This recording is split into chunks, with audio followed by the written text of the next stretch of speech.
යාළුවෝ එනකොට අප්පුටියගෙන් මොකද කරන්නේ? ඒක දැන්නේ. සුබ උදෑසනක් වේවා. හිරුමඩල එළියදී දහස් මල් පුබුදුවයි. ගුරුමඩල දැනුමදී සිසු කුසල පුබුදුවයි.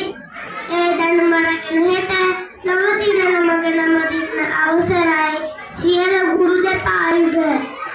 අපේ විදුහල්පතිතුමා ඇතුළු ගුරු මෑණිවරුන්ගෙන්ද කාලමණ්ඩලෙන්ද දෙමාපියන් හා සහෝදර ඔබ සැමගෙන්ද අවසරයි. මා මෙතෙන්ට පැමිණියේ පුංචි කතාවක් කරන්නයි. යාළුවනේ, ඔයාලට මතකද අපි මුලින් ඉස්කෝලේට ආව දවස?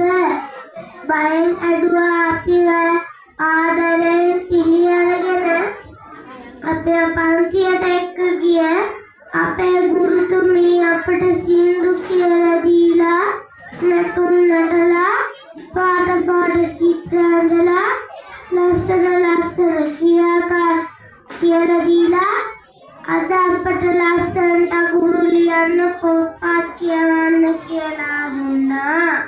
ඒ වගේම අපි දන්නේ නැති දේවල් උගන්වලා අපිට ගොඩාක් දැනුම දුන්නා. අපේ දඟලි නිසා අපේ යහමකට ගන්න මහන්සි වන අපේ ගුරු මෑණිවරු හැමෝටම අපි ගොඩක් ආදරෙයි. ඉතින් අද